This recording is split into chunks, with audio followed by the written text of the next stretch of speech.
in 2 days, this Saturday, we're going to be processing our chickens. This will be the first time that we've processed chickens on our homestead, even though I've helped several friends process chickens in the past.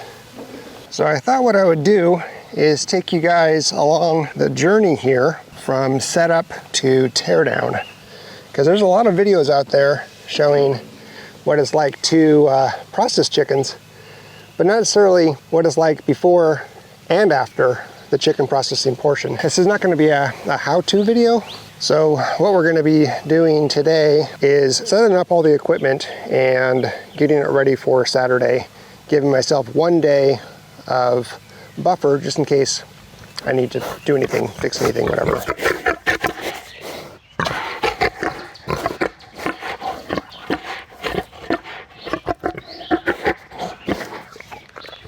Here's the chicken plucker. It's from Vever. Recently Katie and I discovered Vever, and they have a huge selection of stuff. Landscaping, tools, gardening, you name it, they probably have it. We really like it because it's very reasonable pricing. This logo, tough tools, half price. So there you go. So this one here is their chicken plucker TM50 20-inch. We'll see how this thing does. We also got some poultry shrink bags, clear 10-inch by 16-inch for large chickens and rabbits, zip ties and labels. We're gonna need these to bag up the chickens, the whole chickens. We're gonna also part out the chickens, so we'll have a mix.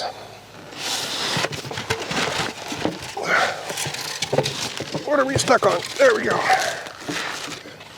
Oh, all right. Oh, there's more. Okay, let's put that down.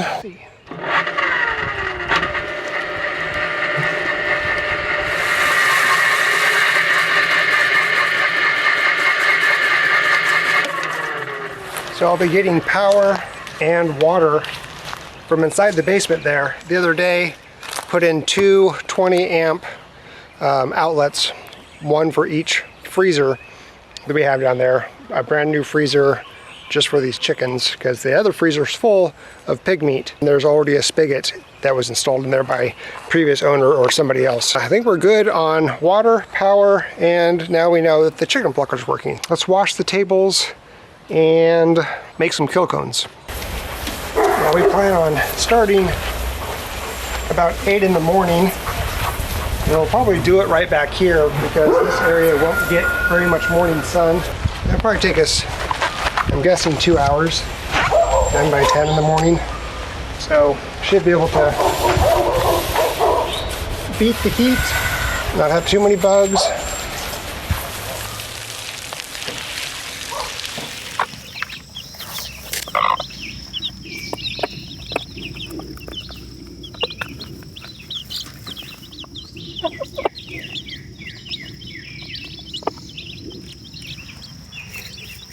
Okay, we also have this big pot and this propane stand, and we're going to use this as the scalder.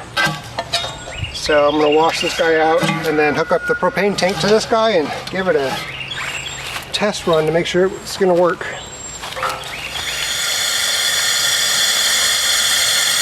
Okay, that doesn't sound good. So this regulator is not working. Oh no. Well, that works. But my regulator is not working here. Alright, well, let's see if I can figure this out. Hang on here. I noticed that there was a nut right here, so I took my adjustable wrench and started taking it off slowly, carefully. Well, it looks like these things come right off. So I can go and get a new propane regulator hose that matches this, and it should be back in business. My thought was maybe using one of these cones as the kill cone. We have 4 of these from our days of RV traveling. looking at the size here, I'm not sure it's going to be big enough for the size of these birds. Plus, they're not very sturdy. I'm going to go grab a chicken and see comparison size. You can also see that I broke my handle on my meat mobile. Hi guys. Oh, come here. Come here. No, doesn't quite fit. So, sorry girl, sorry. Okay, I think I'm just gonna break down and go to the store and buy some kill cones. I have to go to the store anyway for that propane regulator. So, I'll just buy 1, 2, 3, I don't know.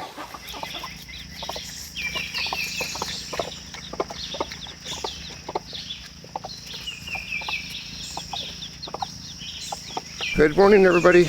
It is chicken processing day. It is Saturday. It's about 6 in the morning. So far, so I got a smoker going. We're going to be smoking a pork butt today. And having that for lunch. And then also getting stuff set up over at the processing station. So let's walk over there. So I ended up getting a new regulator and hose for the turkey fryer. So we got the scalding pot. It's being heated right now. And getting that going on a pretty low flame here. Let's see here. There we go, that's better. And then we have our ice bath. The water's filling up here. And then inside we have a bunch of, we have ice, and then we have 8 1-gallon jugs of water that are frozen. Those will go in the ice bath. So just need to get the plucker set up. I got buckets to catch the guts from the chickens here, 2 chicken evisceration stations, got some knives, got some aprons for those that want to wear it. So I also need to get a little station set up for the restraining cones or the kill cones.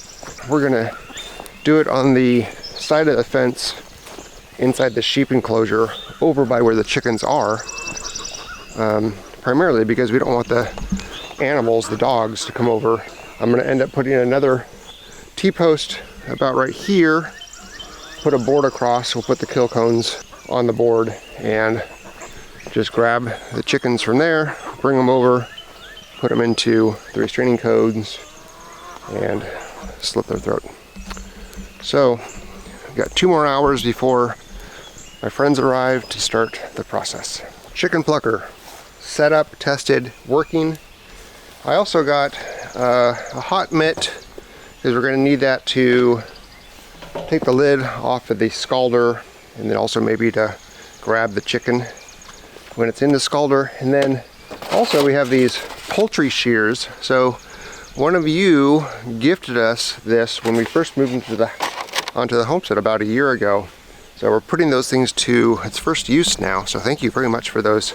So we got a straight edged boning knives, and 2 curved ones.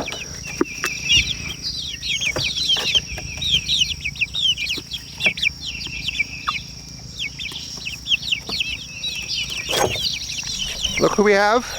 We got Sean. Hey everyone. The modern yeoman. So Sean brought his training cones. I keep calling them kill cones, but it's so much nicer to call them restraining cones. It feels a little better to call them restraining cones. A little more civilized. So we got the restraining station. It's the kill station. We got it all set up right here, ready to go. Solid. Yeah, it should work. We're about ready. We're just waiting for our friend to show up, and we're going to get started. I withheld food last night, and so now it's just a matter of us catching them, and you know the drill. How many? I think we have like between 16 and 19, something like that. Okay, processing is done. It went actually really smoothly from about 8:30 until about 1:15, and that includes bagging and freezing the birds. It's now cleanup time. A couple things to do here. I need to tear down the kill station.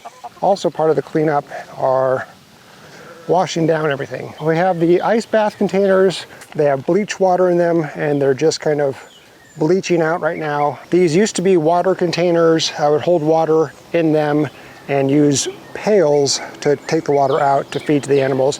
I'm going to swap it up so these will become food containers because the food stays in the bag. Cleaning off the tables there and bleaching them down really good after washing them with Dawn just dish soap. I was really nervous that this plucker wasn't going to work because I've read a lot of reviews about bad pluckers, but this thing was the star of the show. It worked really well. The trick to this plucker and probably others are make sure you run lots of water as you're plucking the chicken so all the feathers get washed out. Otherwise it clogs up and then makes it so the drum doesn't spin. I'm going to get to cleaning, and then I need to deal with the remains and put them into a compost pile. And the good news is, my hat's on funny, the good news is that just earlier today we had a tree company come by and dump a huge load of mulch, and so I have a really large compost pile I can just stick the stuff in, and it'll break down really quick. While I'm thinking about it, before I start cleanup, so I mentioned that we had those frozen 1-gallon jugs, and we used that for the ice bath. That worked really, really well. We did 4 jugs per 50-gallon barrel, and it kept it cold the entire time, plus some during processing. So we got that tip from a viewer, and we really appreciate that. That worked out really well. Actually, each of them also got I think it was a 10-pound bag of ice. So, okay, so as I'm cleaning these things, I wanted to mention that these 8 1-gallon jugs of water, we're not going to be using them for any drinking source, human or animal, because they were submerged in the water where the raw chicken carcasses were in.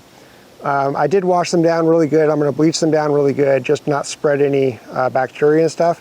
This water is not going to go to waste though, because we're going to use it to wet down the compost. We'll save them and fill them up with water next time we're going to do processing and continue the ice bath method with these. We ended up using 4 bins and used them to collect the parts of the chicken as we were breaking the chicken down. One of them was for collecting the heads, neck, and legs, which went into a Ziploc freezer bags, and we'll be using those as stock.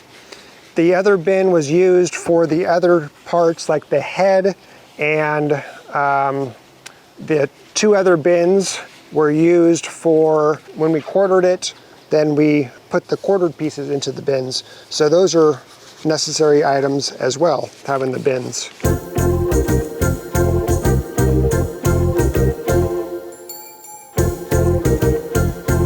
One item that we had, or that I wish we had that we didn't, was a scale to be able to weigh the meat so we knew how much meat we collected from not only each bird but in total, and then to put that weight on the label of the package before we stuck it into the freezer. We also had a couple Sharpies that we could use for writing things down as needed. I'll put a list of all the equipment that we used in the description of this video so you can use it as a reference if you're going to be processing your own chickens.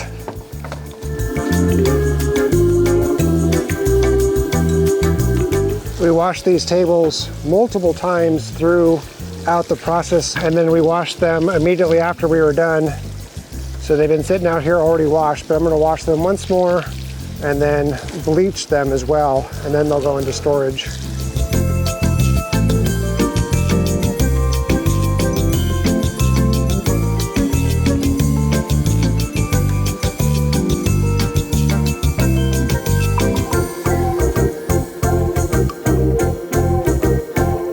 So the reason that I wash this first with soap and then with bleach water is the soap gets a lot of the fat and grease that comes from the chicken and all that stuff off of the table. And then of course the bleach kills any of the viruses or the bacteria that may be on the surface of the table or the edges or anything.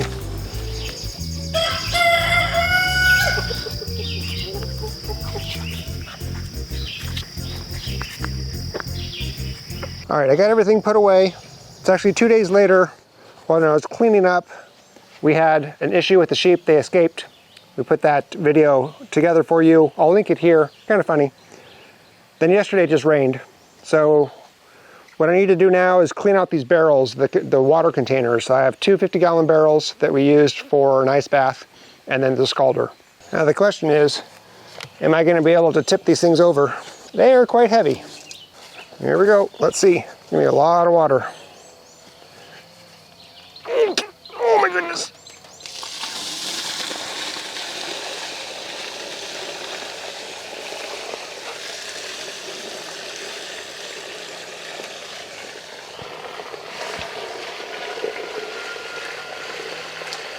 I don't want to damage the barrels, so I'm not just going to push it over and have it dent the barrels, or I'll kind of do a control release.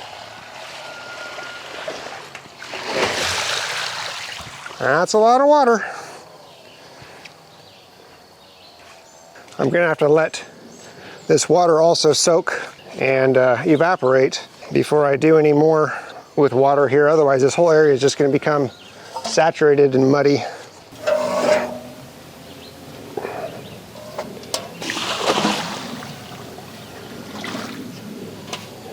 One more. Oh, man.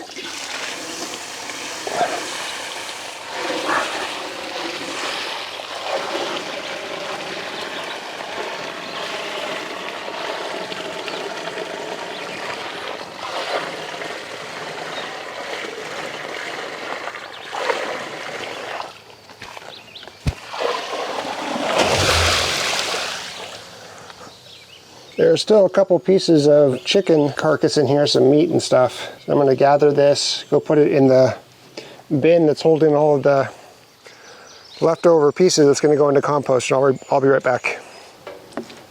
I decided to just do soapy water since it's already been bleached.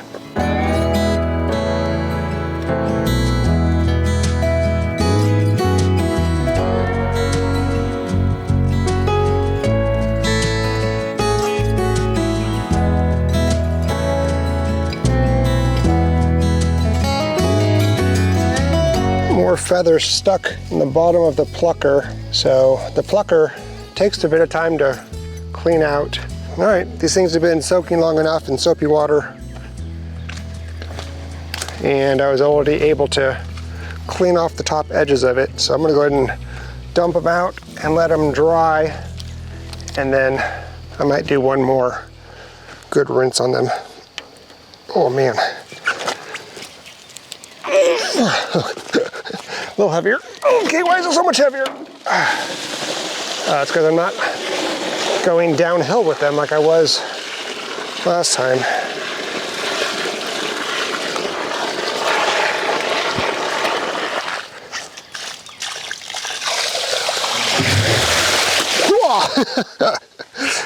Still heavy, okay. Whew, that's a lot of water.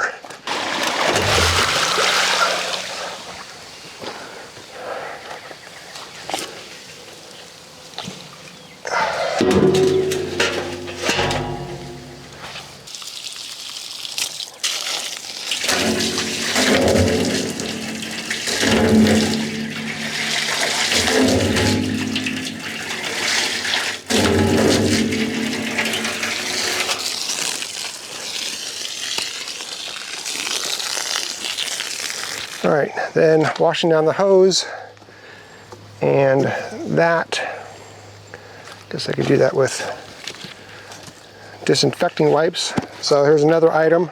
I don't know if I mentioned this or not, disinfecting wipes. And I also thought of another one.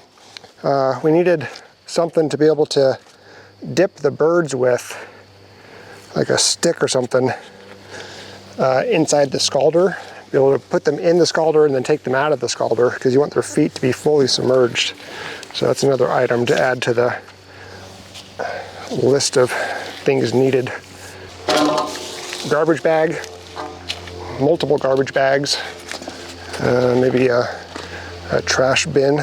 Anything that I've touched basically during processing, I'm wiping down with soap and water or disinfectant wipes or bleach. All right, let's go take care of the compost now.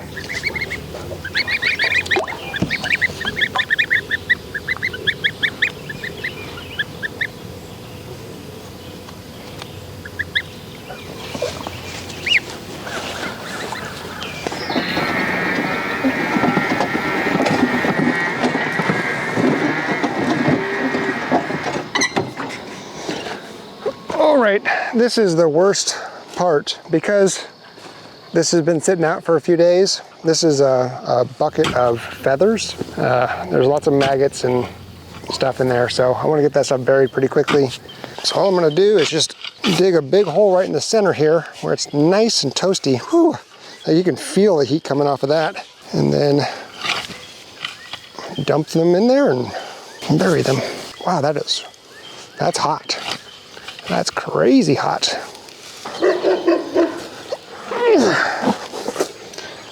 You coming after me, Winston? You get me, buddy? Levi doesn't know what. Oh. Okay, that's a smell. That is. Oh. I don't usually get like super grossed out by smells. That is disgusting. Oh. 1 gallon water buckets are going to come in handy, or water jugs.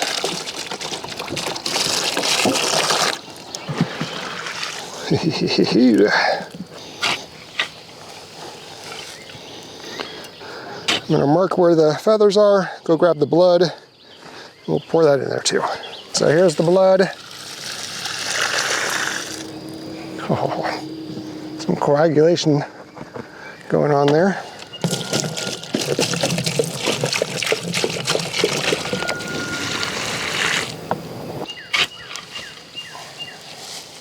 All right, one more bucket of blood. And then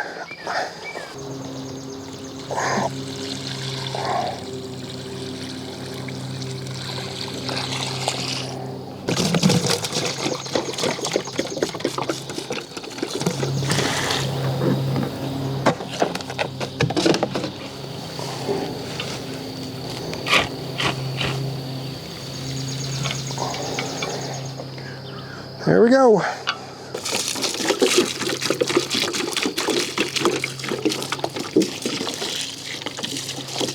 Here, that was silly. All right, like I said, I'm gonna fill these buckets up with bleach water, let them soak. These 1 gallon empty jugs, I'll keep them. Next time I need an ice bath, I'll fill them up and then freeze them. Repeat what we just did.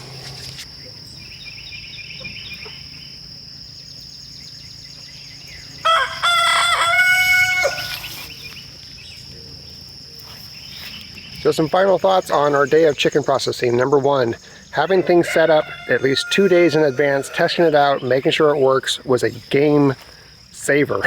Our turkey fryer wasn't working, and had I not known that, we would not have been able to scald the chickens. Number 2, I thought I was gonna do this myself, and I'm glad I didn't. So we had a total of 3 friends come over, plus me and Katie. Each friend took a station. We had Sean at the kill station. We had another friend at the scalder and the plucker, and then another friend helping me eviscerate. Katie came out and helped part the chickens and bag the chickens. Number 3, I wish we would have had a better scalder. That turkey fryer that we're using, it worked, but it was really hard to regulate the temperature, and it did slow us down. So having a dedicated purpose scalder that could regulate temperature would have been a huge help. I'm glad we had the chicken plucker because that thing worked great, made getting those feathers off the chickens really quick and really easy as long as you use a lot of water while you're doing it. There have been many times that I've helped friends do it in summer during the day, and it is brutal. So pick the right time of year and certainly do it at the right temperature of the day. Make sure that you have your pens and your labels ready so you can label everything. Make sure you have a scale so you can weigh everything, mark everything before you put it in the freezer.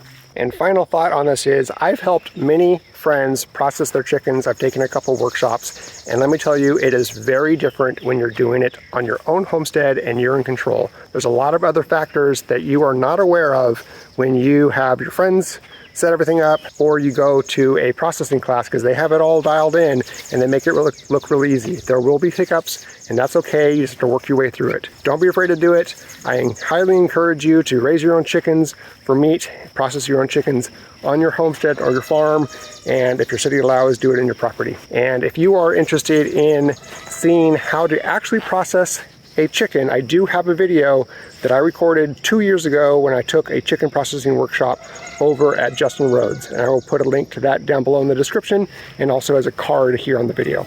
So thanks for watching, and we will see you next time.